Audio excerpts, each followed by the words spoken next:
안녕하세요. 저는 서울에 살고 있는 34살 남성입니다. 자랑은 아니지만 아버지는 A 유통업 대표시고 어머니는 작은 미술관을 운영 중이신데요. 집은 소위 말하는 금수저 집안입니다. 저는 워낙 남들에게 제 이야기를 하거나 집안 내색하는 것을 워낙 싫어해요. 그래서 정말 친한 친구들 아니면 저희 집에 대한 이야기를 잘 모를 정도거든요. 지금은 마음이 맞는 와이프와 결혼해 알콩달콩 행복한 삶을 살고 있습니다. 사실 저는 5년 전 파혼을 한번 했었거든요. 그 파혼으로 인해 독신주의가 될 뻔했어요. 왜 그랬는지 어이없는 제가 파혼했던 이야기를 들려드리고자 합니다. 저는 무역학과를 전공했습니다. 현재는 아버지 회사에서 본부장으로 근무하고 있어요.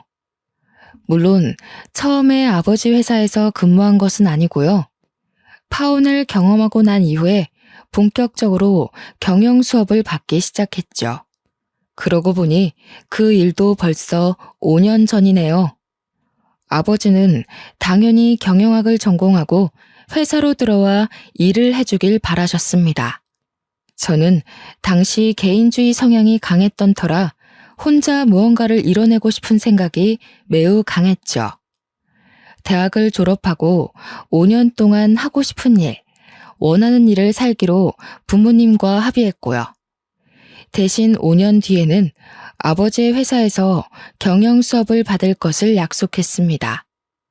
아버지도 세상 돌아가는 물정을 알아야 한다고 알아서 잘 살아보라고 하셨죠.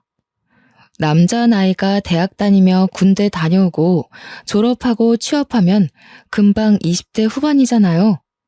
그렇지 않아도 주변 친구들이 하나둘씩 결혼을 하더라고요.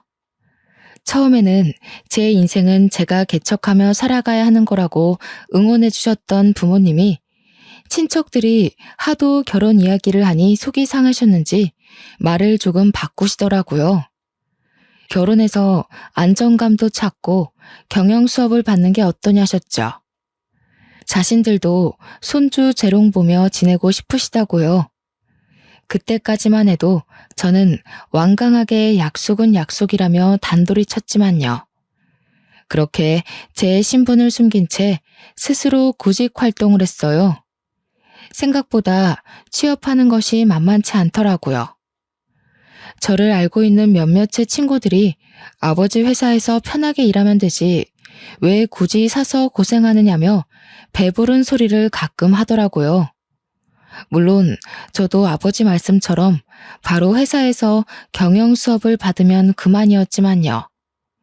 스스로 무언가를 하지 않고 정해진 길에만 얽매이다 보면 계속 바라기만 할 것 같더라고요.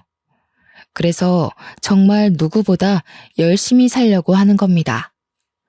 아무튼 우연히 좋은 기회로 규모는 그렇게 크지 않지만 한 무역회사에서 일하게 됐습니다. 회사 생활을 하며 영어 공부를 조금 더 해야겠다 싶어 영어 학원을 등록했죠. 어느 정도 영어를 할 줄 알았지만 아무래도 무역회사다 보니 외국 바이어들도 만나고 영어를 자유자재로 구사할 줄 알아야 했어요. 주입식 영어 교육을 받다 보니 읽고 쓰고의 문제는 전혀 없었지만 직접 말로 주고받는 데 있어서 언어적 한계에 부딪힐 때가 종종 있었거든요. 평일에는 주간에는 직장을 다녀야 했기에 평일 야간 주말반을 끊어 다니기 시작했습니다. 생각보다 직장을 다니면서 저처럼 학원을 다니시는 분들이 많더라고요. 젊은 학생들부터 직장인, 그리고 나이가 지긋하신 분들까지 정말 다양했습니다. 저는 학원을 다니며 나이가 비슷해 친해진 몇몇의 무리가 생겼어요. 거기서 유독 눈에 띄는 여자가 있었거든요. 인형 같은 외모에 배려가 담긴 행동, 시원시원한 성격까지 누구나 좋아할 법한 호감형 스타일이에요. 바로 이 사람이 파혼한 전 여자친구이죠. 여자친구는 모 건설회사의 비서직으로 근무했는데 저와 동갑이었어요. 같은 무리에 속해 있다 보니 자연스레 연락처를 주고받게 되었죠. 스터디 그룹을 만들어 같이 공부도 하며 만나는 횟수도 늘어나고 자연스레 친분이 쌓여 오빠 동생 하는 사이가 됐습니다. 제가 생일이 2달 빠르다는 이유로 굳이 오빠라고 하겠더군요. 활발하고 털털한 성격에 배우는 열정도 대단하고 열심히 하는 모습이 보기 좋았습니다. 학원에서 때로는 밖에서 맥주 한잔하며 어느새 호감이 쌓였어요. 크리스마스를 앞두고 기분을 내기 위해 고급진 레스토랑에서 식사를 하며 마음을 고백하게 되었고 우리는 그렇게 연인 사이가 되었죠. 잘 어울리는 한 쌍이라며 주변 사람들의 진심 어린 축하를 받았습니다. 그렇게 1년 정도의 연애 기간 후 저희는 곧 30을 앞둔 시점이었습니다. 나이도 나이인지라 30 되기 전에 결혼해서 안정감을 되찾자는 말을 했죠. 저도 여자친구를 만나면서 어느 정도 결혼을 생각했었거든요. 그래서 진지하게 저희 집 얘기를 했습니다. 선영아, 거부감 들까봐 내가 말은 잘 안 했지만 사실 우리 집 A 유통이라는 회사를 운영하고 있어. 대표는 우리 아버지고. 뭐? 내가 아는 그 유통회사 말하는 거야? 자기는 그 엄청난 사실을 왜 이제 와서 얘기하는 거야? 원래 내가 우리 집 이야기하는 걸 별로 안 좋아해. 남들이 바라보는 편견 아닌 그 시선이 너무 싫었거든. 우리 집도 남들과 다를 바 없는데 금수저니 뭐니 하면서 벽을 쌓는 게 싫었어. 조금 놀랍긴 하다. 아버지가 A 유통업체 대표라니. 나 자기가 생각하는 그런 사람들처럼 속물 아니야. 지금에서야 말하니 조금 서운하기는 한데 그래도 뭐 어쩌겠어. 내가 사랑하는 사람은 자기인데. 여자친구는 조금 놀란 눈치였지만 이내 차분함을 유지했습니다. 드라마에서 보면 2가지 부류잖아요. 부담스러워서 거부감을 느낀다던가 돈을 바라고 달려들던가 말입니다. 저는 이때까지만 해도 여자친구의 검은 속내를 모르고 그저 천사 같은 사람이라고만 생각했죠. 제 인생 최대의 실수가 아니었나 생각됩니다. 그렇게 대화를 나눈 뒤 저희는 양가 집안에 인사를 드리기로 했죠. 일주일 정도 뒤 여자친구 집에 인사를 가게 됐어요. 어른을 만나 뵙는, 그것도 예비 장인 장모를 만나 뵙는 자리라 잔뜩 긴장했죠. 멋있고 듬직한 모습을 보여드리고 싶은 마음에 평소에는 잘 입지 않던 한정판 슈트까지 차려입었습니다. 100만 원 가까이 하는 고급 와인 세트를 사들고 방문했어요. 번지르르한 모습에 여자친구는 왜 이렇게 멋있냐며 칭찬을 아끼지 않았죠. 여자친구의 집은 평범한 집이었습니다. 공무원으로 근무하시는 예비 장인어른은 내년에 정년퇴직 예정이셨고요. 예비 장모님은 집안 살림을 하는 평범한 가정주부셨거든요. 여자친구에게는 나이 차이가 제법 나는 고등학교 2학년짜리 남동생도 있었습니다. 학업 스트레스로 인해 말이 없는 것인지 원래 조용한 탓인지는 모르겠지만 예비 처남과는 별다른 대화를 나누지는 못했어요. 처음 찾아뵙는 거라 긴장한 탓에 실수할까 온 신경이 곤두섰죠. 밥을 먹는데 예비 장모님께서 지나친 거 아닌가 싶을 정도로 꼬치꼬치 캐묻기 시작하셨어요. 모아둔 돈은 얼마나 있나? 부모님은 뭐 하시는 분들이고 결혼 자금으로 부모님이 얼마나 보태주신다던.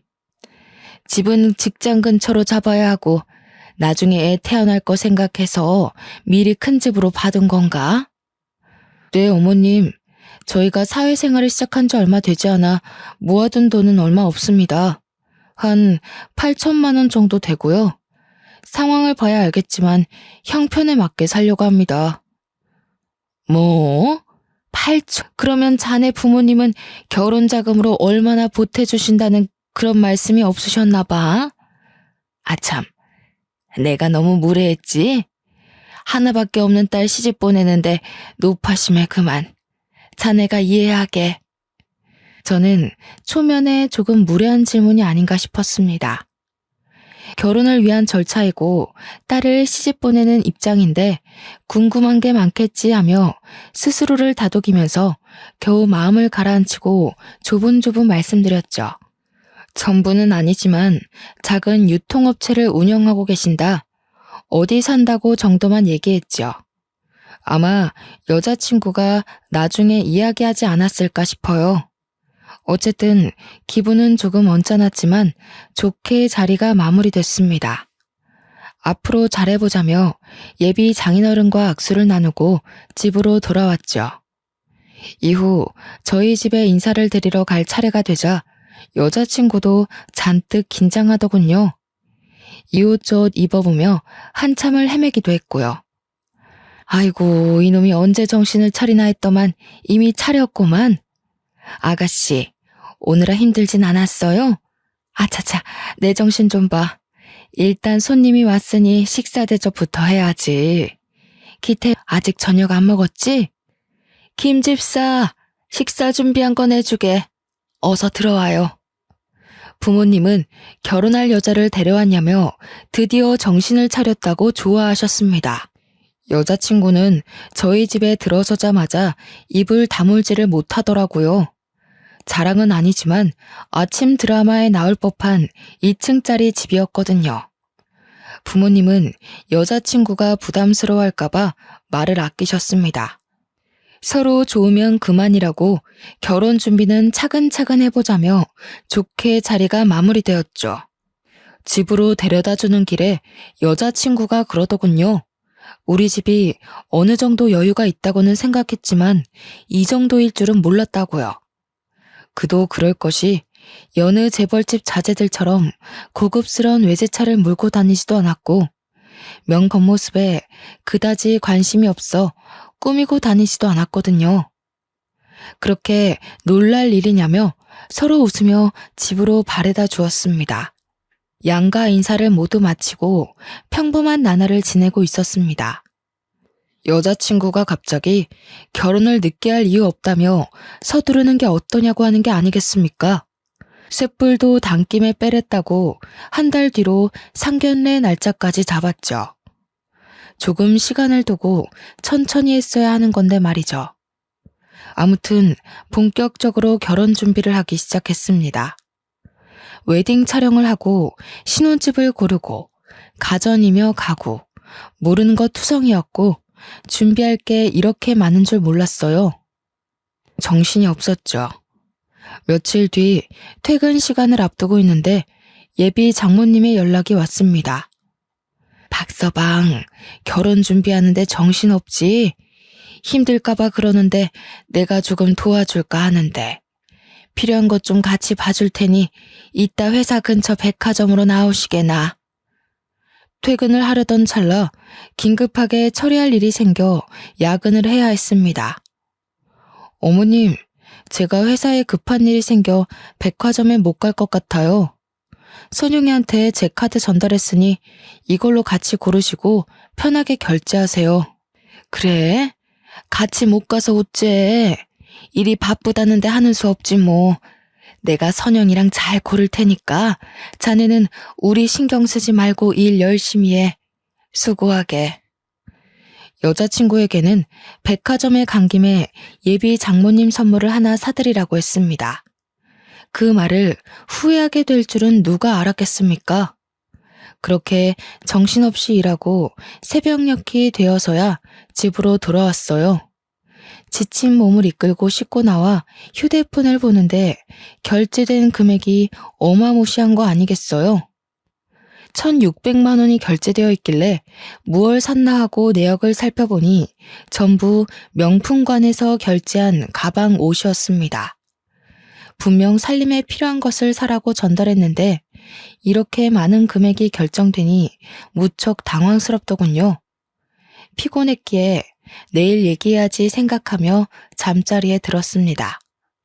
점심시간에 잠시 시간을 내어 여자친구에게 연락을 했죠. 선용아, 난데 어제 장모님이랑 백화점 가서 뭘 산 거야? 1600만 원이나 결제했길래 신혼집에 필요한 물건들을 다 고른 거야? 아, 그게 필요한 거 사느라 돌아다니긴 했는데 마땅한 게 없더라고. 그래서 엄마 가방 하나 사드렸거든? 근데 가방만 떡하니 사드리기가 뭐해서 기분 좀 내라고 옷이랑 화장품도 사드렸어. 그래도 그렇게 큰 금액이었으면 나한테 미리 언급이라도 해야지. 아무리 내가 선물을 해드리라고 했어도 한두 푼도 아니고 좀 당황스럽네. 정작 필요한 건 사지도 않았잖아. 기태 씨, 원래 이렇게 쪼잔하게 그렇게 다 따지는 사람이었어? 막말로 우리 엄마가 남이야? 이제 당신 장모 될 사람인데 이 정도도 못해? 물론 내 입장에서 충분히 해드릴 수는 있어. 하지만 결혼 전부터 너무 퍼나르는 느낌이야. 아직 우리 결혼한 것도 아니고 이건 좀 심하잖아. 나중에 결혼해서도 이런 식이면 좀 곤란하지. 확실히 짚고 넘어가야 하잖아. 무슨 말을 그렇게 해. 그럼 결혼해서도 이렇게 하나씩 딴지 걸 거야? 자기가 이런 사람인 줄 몰랐네. 나한테 사줬다 생각하고 좋게 넘어갈 수는 없어. 사람 무한하게 왜 그러니? 환불해달라고 할까? 제가 요목조목 따지자 여자친구는 그 정도도 못하냐며 화를 계속 내더라고요. 큰일을 앞두고 큰 소란을 일으키기 싫어 알았다며 마무리 지었습니다. 뭐 어쩌겠습니까?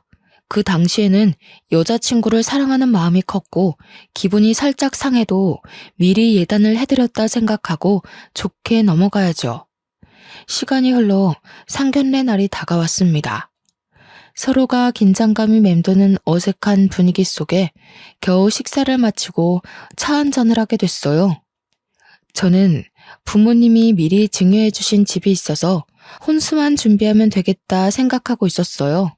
솔직히 가장 큰 문제인 집이 있으니 혼수만 준비하면 되는 문제였거든요. 그래서 별다른 얘기가 없겠거니 했는데 예비 장모님이 예단 이야기를 하시는 겁니다. 혼수를 우리 쪽에서 해가니 예단비를 넉넉하게 5천을 보내주셨으면 합니다. 꾸민비 목적으로도 사용해야 하고 주변 친척들에게도 대접해야 하니까요. 그 정도 여유는 되시죠? 저는 사전에 들은 이야기가 없었기에 여자친구를 쳐다봤습니다. 의도적으로 제 시선을 피하는 게 아니겠어요? 무슨 상황인지 그저 당황스러워 예비 장모님이 하는 말씀을 듣고 있었는데 가관이었습니다. 제가 다 기분이 나쁘더군요. 하나밖에 없는 귀한 딸 시집 보내는데 그 정도는 각오하셨어야지요. 회사 다니지 외모 안 빠지지 이렇게 훌륭한 며느리가 어딨나요? 사돈, 좋은 게 좋은 거라고 우리도 참한 며느리 얻게 돼서 정말 기분이 좋군요. 이번 주 내로 예단비는 넉넉히 챙겨 보내드릴 테니 걱정 마시죠. 그리고 신혼집은 공동 명의로 해주셨음 합니다. 그 전에 혼인신고부터 먼저 하고요. 부부 같이 살다 보면 어떻게 될지 모르는데 미리 보험이라도 들여놔야 하지 않겠어요? 그 부분은 아들 녀석과 상의해 보겠습니다. 섣불리 알겠다고 말씀드리지는 못할 것 같네요. 아무튼 예단비는 섭섭지 않게 보내드릴 테니 이해 부탁드려요, 사부인. 역시 사돈어른은 말씀이 잘 통하시네요. 박서방은 지난번에 백화점에서 선물 하나 했다고 얼마나 생색을 내던데요. 그럼 예단비만 기다리고 있겠습니다. 그 상황에서 부모님은 평정심을 잃지 않으며 내내 하기 바쁘셨습니다. 나중에 어머니가 그 집 무례한 거 아니냐며 핀잔을 주긴 하셨지만 아버지는 좋은 날 앞두고 그러는 거 아니라며 단도리를 치셨고요. 찜찜한 상견례가 끝나고 과연 이 결혼을 진행하는 게 맞나 심각한 고민을 하게 됐습니다. 제가 결혼 전에 선물 하나 한 거 가지고 생색을 냈다며 몰아가기까지. 부모님은 그 금액이 1600만 원이란 걸 아시면 아마 기가 차셨을 거예요. 정말 기분이 나빴지만 여자친구에게는 별다른 티를 내진 않았습니다. 결혼은 뭐 하나 쉬운 게 없다고 생각이 들더라고요. 어느 날 회사에서 팀 단위로 부산 출장을 갈 일이 생겼습니다. 부산에서 회사에서 진행하는 프로젝트 때문에 바이어들과 오전에 미팅을 하고 서울로 올라와야 하는 당일치기 일정이었죠. 부산이 고향이신 팀장님은 집에 급한 볼일이 생겨 하루 연차를 쓰셨고, 저와 같이 있던 회사 선배인 유주임과 함께 서울로 올라가게 되었죠. 교대 운전을 하며 길고 긴 고속도로를 지나 서울에 거의 다다랐을 무렵 갑자기 유주임이 휴게소에 잠시 들렸다 가자며 힘겹게 말을 하는 겁니다. 휴게소에 도착하니 고개를 푹 숙이며 식은 땀을 흘리며 배를 부여잡고 있는 게 아니겠어요? 배가 갑자기 아프다며 앓는 소리를 내는데 심각해 보였습니다. 생리통 같은데 진통제를 가져오지 않아 병원에 가야 할 것 같다는 겁니다. 유주임이 운전을 하는 데에는 무리가 있을 것 같아 바로 교대를 했고요. 조수석에 앉히니 실신할 것 같이 위태로워서 바로 병원으로 이동했죠. 다행히 서울에 인접한 휴게소여서 지체 없이 병원에 갈 수 있었습니다. 저는 회사에 들어가 보고서를 작성해야 했고 다른 여직원에게 연락해 같이 있어달라고 부탁을 했고요. 그렇게 직장 동료를 기다리고 있는데 저 멀리서 익숙한 실루엣이 보이는 게 아니겠어요? 예비 장모님과 여자친구였습니다. 저는 반가운 마음에 가까이 다가갔는데 진료실에서 나오며 하는 말을 듣고는 등을 돌려 그 자리에 멈춰 서 있을 수밖에 없었습니다. 엄마, 나 이제 어떡해. 애 아빠는 누군지도 모르는데 갑자기 임신이라니. 이거 기태 씨가 알면 어떡하지? 예, 그렇다고 생긴 애를 또 지워? 너 그러다 몸 망가진다. 그러게, 내가 조심하라고 그렇게 말을 했잖니. 이게 도대체 몇 번째야? 곧 결혼을 앞두고 있는 애가 무슨 망신이야 이게? 아니, 엄마는 무슨 말을 그렇게 해. 내가 알고 그랬어? 진짜 곧 결혼인데 어떡해. 드레스 입기 전에 배 나오고 그러는 건 아니겠지? 으이구, 내가 못 산다 못 살아. 그러지 말고 이 애미가 다 생각이 있어. 그러니 내 말대로 한번 해보자. 막말로 결혼 앞두고 애 생겼다고 해도 되잖아. 요즘 혼전 임신 그게 대수니? 아직 초기라고 하니까 시기야 잘 둘러대면 되는 거고. 알고 보니 여자친구는 임신 5주 차였고 둘이 대화를 나누며 아빠도 모르는 아이를 제 아이로 둔갑시킬 계획을 했던 겁니다. 몇 주 차이 나는 거 충분히 그럴 수 있다며 계획을 잘 짜보던 그들의 말이 귀에 계속 맴돌았습니다. 정신을 차리고 회사에 들어가서 일을 하는데도 미친 듯이 생각나더군요. 안 하던 실수도 하고 동료가 정신 좀 차리고 일하자고 말할 정도였습니다. 제가 만약에 산부인과에서 그들을 마주치지 않았으면 이 사실을 몰랐더라면 아마 전 평생 그 아이를 위해 헌신해야 했을 거 아닙니까? 저는 너무나 화가 났고 일에 도저히 집중을 할 수가 없었어요. 예비장모가 이게 대체 몇 번째냐고 말하는 걸 똑똑히 들어서 여자친구에 대해 제대로 조사를 해봐야겠다고 생각했습니다. 며칠 뒤 저는 일부러 여자친구에게 결혼기념으로 삼아서 여행을 가자고 했습니다. 기태 씨, 나 요즘 컨디션이 안 좋은데 다음에 가면 안 될까? 그리고 곧 결혼하면 신혼여행도 갈 텐데 갑자기 무슨 여행이래? 결혼 전에 마지막으로 싱글로서 가는 여행이라 생각해. 지금 아니면 언제 가봐? 곧 결혼 준비로 바쁠 테니까 지금 미리 다녀오자. 신혼여행은 신혼여행이고, 응? 그렇게 여자친구를 어렵사리 설득하고 여행 계획을 짰습니다. 계획이라고 할 것도 없는데 맛있는 음식 먹고 편히 자고 오고 그럴 생각이었죠. 물론 여행을 가 여자친구가 잠들면 몰래 휴대폰을 보고 증거 수집을 하리라 생각했고요. 가평으로 펜션 숙소를 예약하고 아무렇지 않게 좋은 풍경을 보고 맛있는 것도 먹으며 일부러 피곤한 하루를 보냈습니다. 아니나 다를까 여자친구는 피곤하다며 일찍 잠자리에 들었죠. 저는 그 틈으로 여자친구의 휴대폰을 살펴보았죠. 여자친구는 휴대폰을 평소에 잠그지 않는 버릇이 있어 증거 수집은 의외로 쉽더군요. 하지만 여자친구의 휴대폰을 살펴보는 내내 치가 떨렸습니다. 당장이라도 깨워 뺨을 한 대 갈겨주고 싶은 심정이었어요. 저와 여행을 온 와중에도 다른 남자와 메시지를 주고받은 게 아니겠어요? 휴대폰 갤러리에는 만나던 남자들로 추정되는 사람들의 사진과 녹음 파일 몇 개, 동영상들이 저장되어 있었습니다. 그리고 예비 장모님과 친구들에게 나눴던 대화 내용이 아주 고스란히 담겨 있었습니다. 수지야, 간만에 돈 많은 사람 잡은 것 같아. 이번에 꼭 결혼에 성공하려고. 선영아, 이번에는 실수하지 말고 잘해.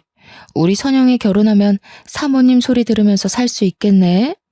나 잊으면 안 된다. 엄마, 돈이 그렇게 많은 집안인 줄 알았으면 진작에 꼬실 걸 그랬어. 이제 아버지 회사 물려받고 대표되면 집안일에 신경 못 쓸 테니 어차피 경제권은 나한테 와. 엄마, 사고 싶은 거 있으면 다 말해. 내가 사줄게. 뭐라고 하면 애 핑계로 앓는 소리 하면 그만이니까 나만 믿어? 아서라, 사모님은 나중이고 지금은 무사히 결혼부터 해야지. 내가 딸 하나는 기똥차게 잘 낳았다니까. 정말 기가 막히더군요. 결국 뜬 눈으로 밤을 지샜습니다. 저와 결혼한다는 여자가 지금 이 순간에도 외간 남자들을 만나고 다니고 더군다나 핏줄도 모른 아이를 임신한 상태라니. 저는 겨우겨우 꾹 참고 여자친구에게 내색하지 않고 집까지 바래다 주었습니다. 가다가 콱 쥐어박을까도 생각했지만 그러기엔 제 자신이 이렇게까지 멍청했나 싶을 정도로 화가 나더군요. 어렵사리 얻은 증거들을 따로 컴퓨터에 저장을 해두었습니다. 부모님께 이 결혼은 없던 걸로 해야 할 것 같다며 조심스레 말씀을 드렸고요. 왜 그러냐고 물으시는 부모님의 말에 자세한 이야기는 하지 않았습니다. 사실을 알게 되면 노발대발하시고 목에 핏대를 잔뜩 세워 흥분에 겨운 소리로 호통치실 게 뻔했습니다. 호통뿐이겠습니까? 아마 이 세상에서 여자친구의 존재를 지워버리고도 남을 뿐이셨죠. 같은 날 저녁 파혼을 통보하기 위해 퇴근 후 회사 앞에서 여자친구를 기다렸습니다. 퇴근길에 저를 발견한 여자친구는 조금 놀란 눈치였거든요. 저는 집에 데려다 준다며 차에서 할 말이 있다고 했죠. 여자친구를 차에 태운 뒤 그대로 집에 데려다 주며 파혼을 통보했습니다. 이 결혼은 없던 거라고. 집에 다 왔어. 내려. 우리 결혼 없던 일로 하자고 말씀드리고 말하기 어려우면 내가 연락드릴게. 기태씨, 갑자기 왜 이래? 파혼이라니. 결혼이 애들 장난이야? 가만히 있다가 뜬금없이 무슨 말이냐고. 제정신이야? 나 지극히 정상이고 제정신이야. 장난치는 건 오히려 너 같은데? 내가 언제까지 모르고 있을 거라 생각했어? 뱃속에 있는 그 아이 빌미로 우리 집 어떻게 해보려고 아주 철저하게 계획했던데. 아니야? 뭐? 당신이 그걸 어떻게 알았어? 설마 기태씨, 나 미행한 거야? 내가 못 믿어서 미행한 거냐고. 내가 알고 있는 이 사실 어른들께 말씀드릴까? 나 지금 최대한 참고 있는 거야. 조용히 파혼하지 않으면 나도 가만히 있지 않을 거고. 선택해. 얌전히 파혼할지 말지. 기태씨, 내가 잘못했어. 이 아이 당장 내가 가서 수술할게. 그럼 돼? 나 기태씨 없으면 못 살잖아. 파혼만은 안 돼. 제발 아이를 봐서라도 용서해줘. 여자친구가 차에서 내리지 않고 버티며 파혼은 안 된다고 하자 저는 조수석에서 반 강제로 여자친구를 끌어내렸어요. 집 앞에서 생쇼를 하고 있으니 소란스러웠는지 예비 장인 장모가 밖으로 나오시더군요. 주민들도 싸움이 났나 하고 내다보고 있었고요. 선영이 너 이게 다 무슨 말이냐? 파오는 뭐고 아이는 또 무슨 말이야? 너 임신했니? 박서방 아이가 아닌 게야? 예비 장인은 아무것도 모르는 눈치셨습니다. 그저 어떻게 해야 할지 빠져나갈 궁리만 모색하는 예비 장모와 여자친구의 모습만 보였을 뿐이죠. 이렇게 된 이상 저는 숨길 이유가 없었습니다. 장인어른이 들으신 그대로입니다. 선영이가 품고 있는 아이, 제 아이 아닙니다. 저 선영이와 결혼 없던 걸로 하겠습니다. 그래, 나 임신했어. 자기 아이 아니야. 자기 나 사랑한다며 이 아이 우리 아이로 키우면 안 될까? 자기만 눈 감아주면 모든 상황이 정리되는데. 너 정말 무서운 여자구나. 고작 이러려고 나랑 결혼하자고 한 거였어? 와, 진짜 어이가 없어도 이렇게 없을 수가 있나. 그렇게 쉽게 아이를 지운다는 얘기를 하다니. 넌 뻔뻔하고 못된 살인자야. 너란 사람을 어떻게 믿니? 내가 다 잘못했어. 그렇다고 이 어린 생명을 지워? 난 어떻게 살라고. 그러니 기태 씨만 눈 감아주면 돼. 기태 씨 어떻게 안 될까? 나한테 증거 다 있어. 그날 산부인과에서 너랑 장모님 다 봤다고. 내가 눈 감아준다고 해결될 일이 아니야. 작정하고 나를 노린 주제에 무슨 할 말이 그렇게 많아? 빠져나갈 구멍이 없던 탓인지 여자친구는 눈물바람으로 이실직고하기 시작하더군요. 사실 자기가 만나던 남자와 술김에 하룻밤을 잤는데 덜컥 아이가 생겼다고. 그런데 그 남자 마땅한 직업도 없이 술 마시고 놀러 다니며 방탕한 생활을 한다면서 말입니다. 그래서 자기도 홧김에 좋은 남자 물어 성공해야겠다는 못된 생각을 품었다는 웃기는 소리를 하대요. 돈이 많은 우리 집안을 보고 앞으로 걱정 없이 살 수 있겠다 생각이 들었다는 겁니다. 게다가 저에게 아이 아빠가 되어주지 않겠냐며 아나무인의 말을 하는 게 아니겠어요. 정말 뻔뻔함의 극치였습니다. 무슨 생각으로 저렇게 염치까지 없는지 의구심도 들더라고요. 머릿속을 들여다보고 싶었습니다. 이 결혼은 무효라며 모든 것을 제자리로 돌려놓겠다고 엄포를 놓았습니다. 예비 장인어른은 저에게 미안하다며 일단 집으로 돌아가고 따로 이야기하자고 하셨습니다. 끌려 들어가다시피 하는 여자친구를 뒤로 저는 제 갈 길을 가려 했죠. 아직도 사태 파악이 안 된 여자친구는 악다구니를 쓰며 아니라고 소리를 치더라고요.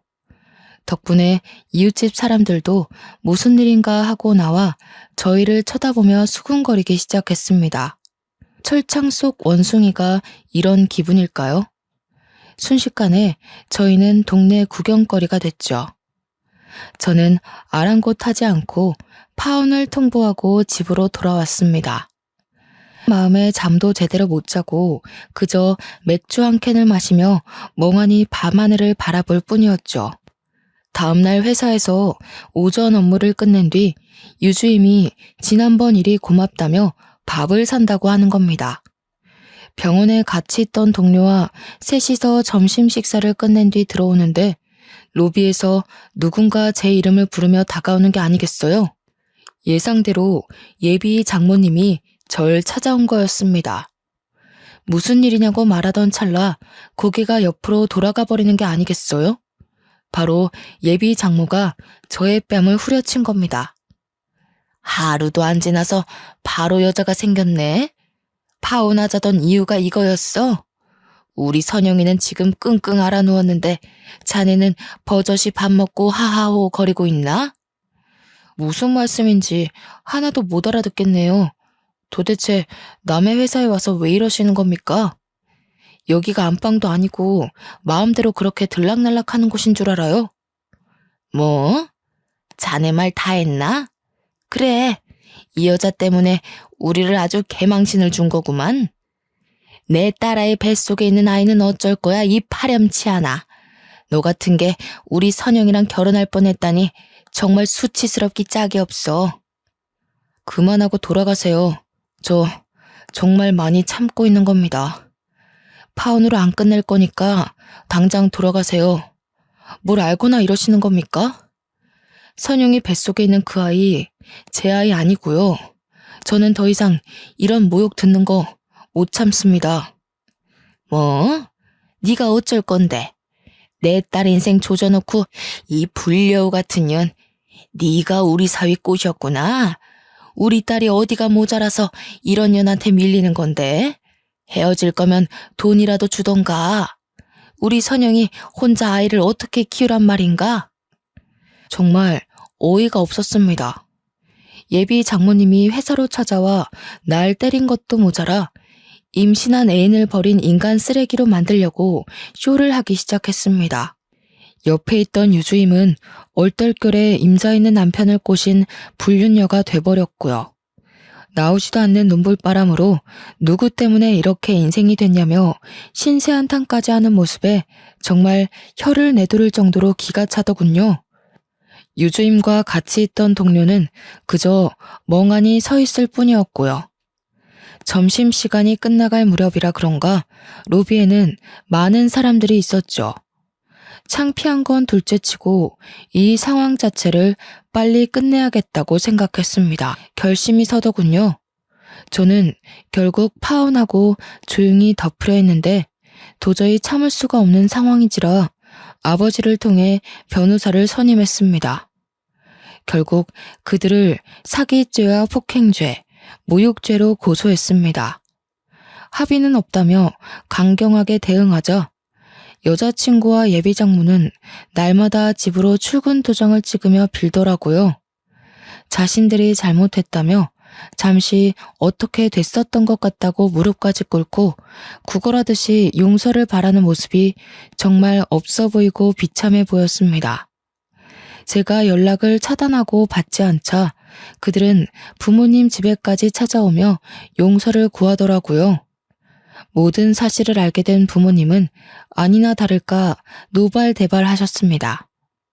그동안 가만히 계시던 점잖으셨던 어머니가 예비 장모님의 뺨을 후려 갈기셨습니다. 평소 싫은 소리 한 번 안 하시는 분이라 돌발 행동에 놀라긴 했지만 속이 시원했어요. 이건 내 아들 때린 값. 감히 어디라고 회사까지 찾아가서 내 아들 얼굴에 손찌검을 해? 격 떨어지게 이게 무슨 행동이야? 당신 미쳤어? 사부인, 아니 사모님, 죽을 죄를 지었습니다. 한 번만 용서해 주세요. 제가 잠시 미쳤었나 봅니다. 정말 죄송합니다. 제가 딸아이를 잘못 교육시켰습니다. 제발 저를 봐서라도 소송만은 피해 주세요. 어머님, 제발 소송만은 취하해 주세요. 제가 잘못했어요. 어머님? 감히 그 더러운 입으로 어머님? 핏줄도 모르는 씨앗을 몸에 담은 천한 계집애 따위가 감히 우리 집안 장자를 넘봐? 머리통은 장식으로 달렸어? 네 더러운 몸으로 돈 많은 남자 한번 꼬셔서 신세 한번 피고 싶어 환장했나 보구나.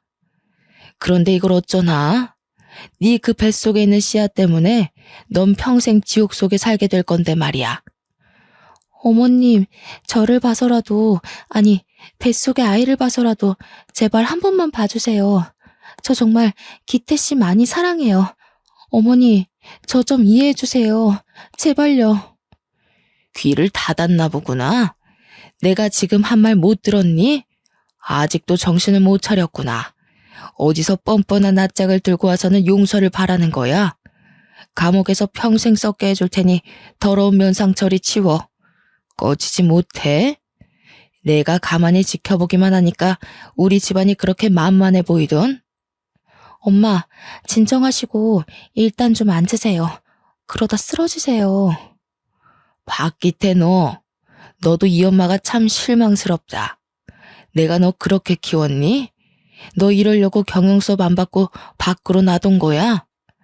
너는 나중에 따로 이야기하자. 한집사, 당장 이것들 끌어내. 근본도 모르는 더러운 것들 우리 집에서 내치란 말이야. 사모님, 사부인, 그러지 말고 저희 말도 좀 들어보세요. 이거 안 놔?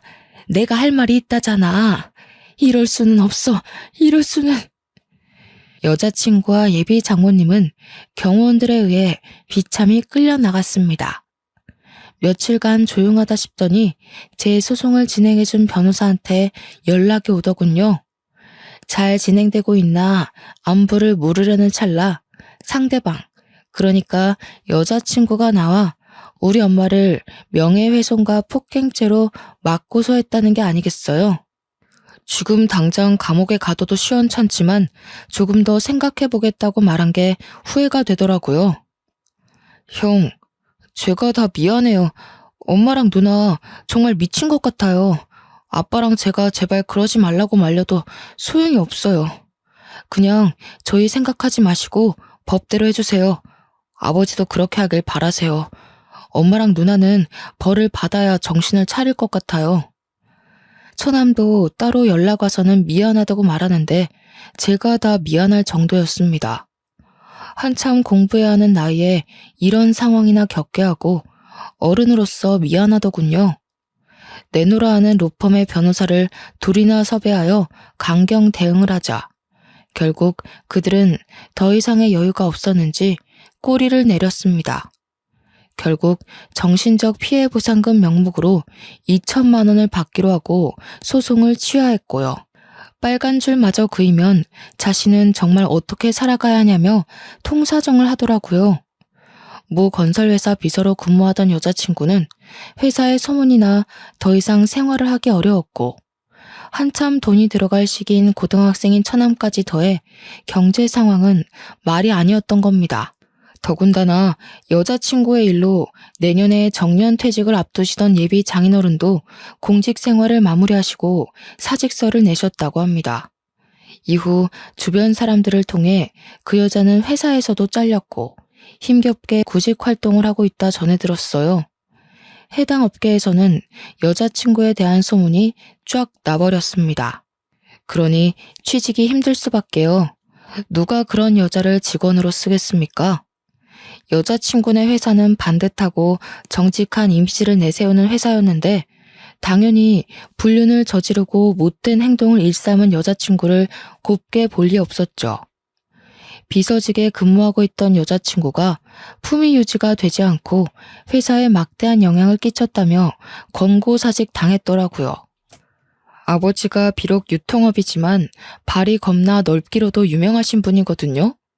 제 소송을 맡아주시던 변호사도 알고 지내던 고향 선후배 사이라고 그랬습니다. 여자친구는 취업이 제대로 막혀버리고 말았습니다. 집안이 풍비박산나고 어찌할 도리가 없으니 맨날 저를 찾아와 빌고 또 빌더라고요. 재벌과 결혼하는 것이 다행이다 싶어 온갖 사치를 다 부리고 다녔는데 결국 그게 본인들이 자초한 일 아니겠습니까? 며칠 뒤 여자친구가 고향 땅으로 내려간다며 가기 전에 꼭 사과를 하고 싶다며 만나자고 연락해 왔습니다. 주머니에서 구겨진 돈을 꺼내며 커피값 5천 원, 10,000원에도 벌벌 떨며 계산을 하는 게 눈에 보이더라고요. 그만큼 현재 상황이 좋지 않다는 거겠죠. 기태 씨, 나 그동안 반성 많이 했거든. 이제 집 구해지는 대로 정리해서 가족들이랑 다 같이 고향에 가려고. 그동안 미안했어. 그랬구나. 당연히 그래야지. 자업자득이야. 나한테 와서 굳이 그런 말 하는 이유가 뭔데? 돈이라도 보태달라고? 앞으로는 남 등쳐먹을 생각하지 말고 똑바로 살아. 내가 그때 미련하게 굴지만 않았더라면 지금 이렇게 살지는 않았을 텐데. 허무하다 허무해. 기태 씨 같은 사람 없는데 아쉽다 정말. 너 아직도 정신 못 차렸구나. 그건 미련하게 군 게 아니라 멍청한 거지. 끝이 이럴 거라고 생각을 못한 네가 잘못인 거야. 그리고 이미 엎질러져 버린 물인데 어떻게 주워 담어? 나한테 신세한탄할 게 아니라 네가 현실적으로 깨달은 게 뭔지 다시 한번 잘 생각해봐. 다행히 그들은 고향으로 내려갔고 그 뒤로 저를 찾아오거나 연락을 하는 일은 없었습니다. 그 미안했다는 예비 장인어른의 문자를 마지막으로 연락이 끊겼고요. 가끔 들려오는 소식으로는 예비 장인어른은 아파트 경비를 시작하셨고 예비 장모님은 예비 처남 뒷바라지 그리고 여자친구는 김치 공장에 취직해 일을 한다더라고요.